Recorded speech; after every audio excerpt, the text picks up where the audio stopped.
Welcome to the archives. Today, we have an interview with part of Heaven 17 from Let's Rock Festival 2019. It's been in our archives for a while, and with the events of Corona, we thought we'd finally master and release it in all of its glory. So sit back, relax, and get ready to party. So get ready and don't succumb to the temptation. Hi, I'm Chloe, and I'm here from RIOT magazine today with half of Heaven 17. Yeah, I'm Glenn Gregory. Hello, Chloe. So you released Temptation in 1983. Yeah. Or near that I guess time. so. It was around there, yeah. But you didn't actually perform an actual gig until many years later. That's right, yeah, we didn't... It seemed like an old-fashioned thing to do at the time. When we started, because Heaven 17 came from the breakup of the Human League.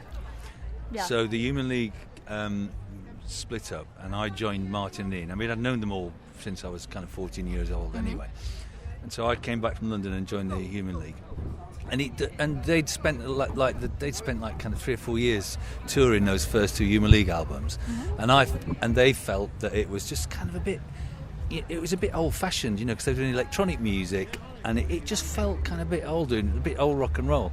So when Heaven 17 started, we made the conscious decision not to play live, but just to be a studio band and keep doing that.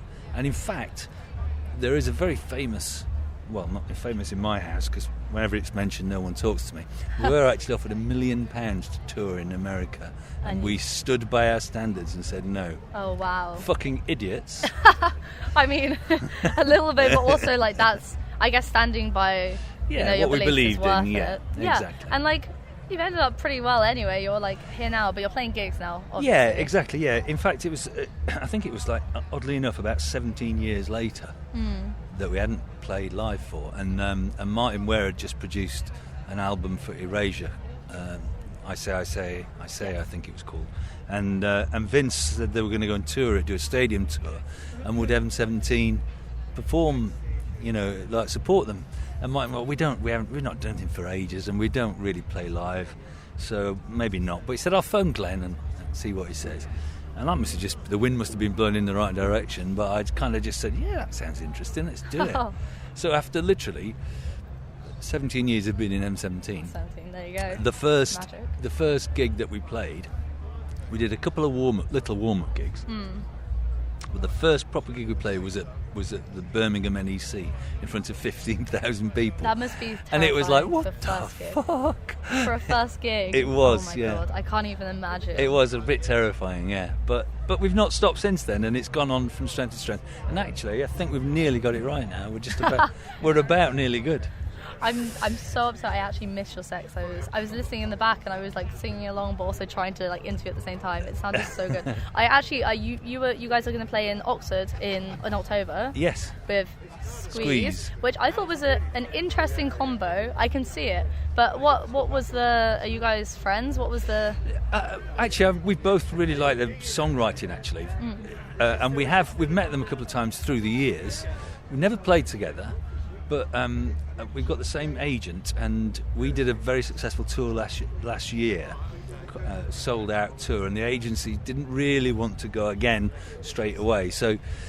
But they kind of wanted us to do something, and then they said, "Look, if you support Squeeze and do this, we'll do another big Heaven 17 one 2020." Right. And we just immediately didn't even think about it, because we both really admire their songwriting and their songs, and they're really nice guys. So we said, yeah, we'd love to do it. So, yeah, I think but there's quite a lot of it's quite a big tour actually. It's kind of 26, 27 dates or something.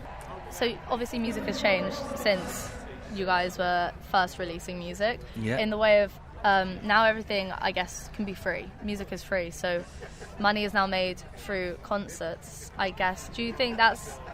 I mean, obviously it's not the most important part of gigging, but... It's interesting in a way, really, because it harks back to what we've just been talking about of us not playing live. And consequently, those songs that we wrote, the first kind of 3 albums, really, we didn't play live. So I would get to sing that, like Temptation, literally. I'd sung that song about 3 times, and that the fuck was it. And Come Live With Me and Let Me Go, songs that I love singing now, really I kind of sang them in the studio, and then apart from performing a couple of times on TV things, well, a lot of times on TV things, you didn't get to sing them. But now we do them, and they evolve, and they become something new, and they become something different. And I understand the live process, and we both do now. And it's brought I sing better now than I did ever then. And lucky that you're playing the gigs now then. Yeah, no, well, it's because we've been playing the gigs. I'm singing better, I'm singing stronger, and and my control is better, and it just works. It's a very different thing, and the money isn't there on the records. It's such a shame. Yeah, but it's the way it is. So you just have to kind of work out another way of doing it. Definitely.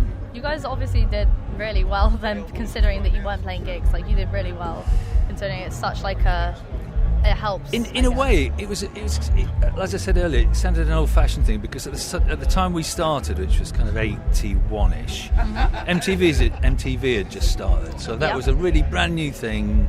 Out of New York, MTV, they showed videos. And so that was it. It was like, no, this is the future. The future is, you instead of spending your money on tour support, you spend your money on fucking videos, and do it that way, which we did. And having said, even though we didn't play live, in a way that made the record company, Virgin Records, were kind of extra hard, and we did absolutely thousands and thousands of TV shows all over the world, absolutely everywhere, and so it kind of worked out. The one thing I think I regret is I do actually really love playing live now. And I didn't go through that process of Martin and Ian with the Human League, where they slogged and did kind of 2 years on one album and then 2 years on another album or whatever it was, So but because of their friends and the experience, I said, okay, fair enough, let's not play live. But once we did stop playing live, I realised it was probably a mistake, actually. Yeah, no, that's so fair. That is so fair. Finally, I guess if you guys would have started 5-10 years ago, how do you think it would have fared out working the same? Yeah, that's different. We always say with that we're really glad that we didn't start out 5 or 10 years ago. The thing now is that they want quite a quick return on everything. So a record label might give you a single. If you're lucky, you might get 2 chances, but that's pretty much it. We had back in when we started, Virgin Records supported the Human League for 3 or 4 years.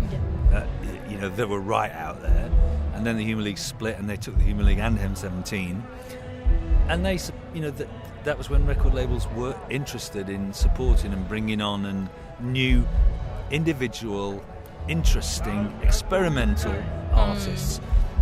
For that bit, that doesn't really exist, I don't think, anymore. And that's a shame, because, like, for instance, when we were in the studio and we'd written Temptation, which was on the second album, we were writing the demos, and the original demo is quite electronic. In fact, it sounds more like kind of early soft cell than anything else. It doesn't sound like what it sounds like now. But then we were in the studio and we'd got the kind of Motown backbeat, and we knew the girl part. We hadn't got the girl yet, but we knew what the girl part was going to be. We'd written the lyrics and everything. And then Martin just said, it'd be fucking great if we get an orchestra on this, have a big orchestra. And we phoned Virgin Records and it was Gemma Caulfield, she was Simon Draper's secretary, and said, look, Gemma, we've had this idea, we want to put an orchestra on this track. And she said, brilliant, okay, what day do you want them? And we were like, that was easy. Thursday. But just, they cared and they wanted to further the experiment, and they wanted to see what came out, and they were willing to put their money into to individual artists and bands that thought that they were trying to develop. And I kind of really think that is missing now. So I understand it's a different world and a different market, and the money's not there, but I'm very, very happy that we started when we did. Yeah, you guys had almost like a golden era of music. Yeah. Thank you for having a quick chat. It's a pleasure. You guys are on tour with Squeeze throughout October and beyond. Yes, it's quite a lot of dates. It's October, November, and then we're off to Germany after that. Wow. And I think I get home just in time for Christmas. That's the goal, isn't it? Yes. Thank you. And that's me. Goodbye.